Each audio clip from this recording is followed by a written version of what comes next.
Coucou tout le monde, c'est Sophie. Alors aujourd'hui j'ai décidé de vous parler des herbes et des plantes aromatiques.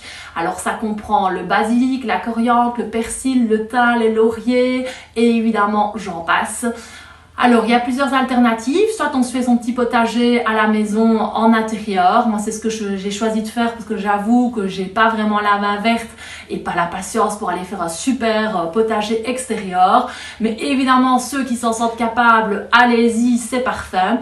Il faut juste évidemment faire en fonction des saisons, de l'ensoleillement, mais il y a tout à fait moyen d'y arriver. Moi, pour mon petit potager intérieur, j'ai choisi de mettre 4 sortes que j'aime bien et que je cuisine souvent. Il faut juste évidemment les utiliser, vérifier que la terre est toujours un petit peu humide, avoir un petit peu d'ensoleillement et honnêtement, elles s'entendent très bien. La seule chose qu'il faut savoir, c'est qu'on ne peut pas mettre de la menthe avec des autres herbes aromatiques, donc il faut juste la mettre à part, mais sinon ça vit très très bien et voilà, si on les utilise, il n'y a vraiment aucun souci. Autre possibilité, c'est de les acheter alors au rayon frais dans les supermarchés. Maintenant, ça j'avoue que c'est quand même fort coûteux et que ça doit vraiment plutôt être en dépannage. On peut aussi les acheter en surgelé, donc ça peut être aussi intéressant, comme ça on en a toujours à portée de main et évidemment c'est facile de conservation. On peut aussi, dernière possibilité, les acheter en pot séché. Maintenant, il y en a certaines qui ne s'y prêtent pas, comme notamment l'aneth, l'origan, qui perdent un peu de leur goût et de leur vertu. Donc voilà, je pense que c'est à la portée de tous, il y a vraiment moyen de les utiliser, il faut juste un petit peu de patience et tester évidemment des recettes. Le plus important, c'est de les intégrer dès le plus jeune âge pour donner évidemment directement à l'enfant l'information et développer sa palette gustative. Donc n'hésitez pas dans les premières popotes de bébé à mettre un petit peu de basilic, un petit peu de persil, de la ciboulette. Si vous leur faites goûter dès le plus jeune âge, ils apprécieront.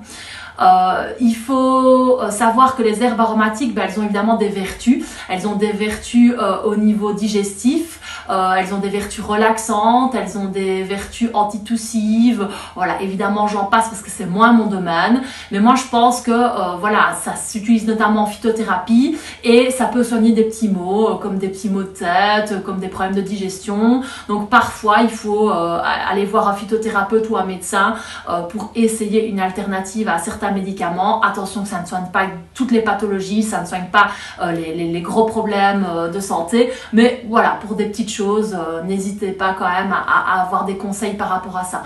Alors pour revenir évidemment à la diététique, les herbes et les plantes aromatiques, on va les utiliser en cuisine, dans une préparation chaude, dans une préparation froide, sur une salade, en infusion, comme par exemple pour la menthe et le thym.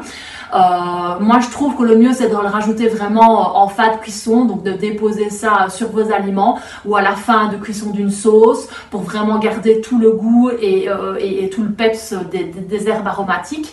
Alors le plus simple, c'est en apéro par exemple, vous faites un petit fromage blanc, vous mettez un petit peu de ciboulette, du jus de citron et vous trempez quelques morceaux de concombre, des radis, des carottes, des tomates, des morceaux de poivron, enfin vraiment ce que vous voulez, ou alors quelques petits crackers évidemment pour le côté plaisir.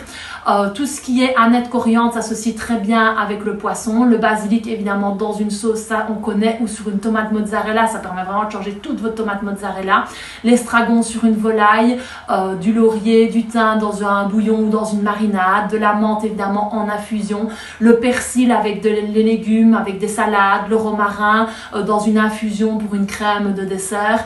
Donc voilà, n'hésitez pas, soyez créatifs, pensez à vous évader, utilisez les herbes aromatiques, donnez du goût à vos plats et on les fait goûter aux enfants aussi parce que c'est hyper important de développer notre palette gustative. À bien vite, prenez soin de vous et voilà, je vous souhaite une bonne fin de journée.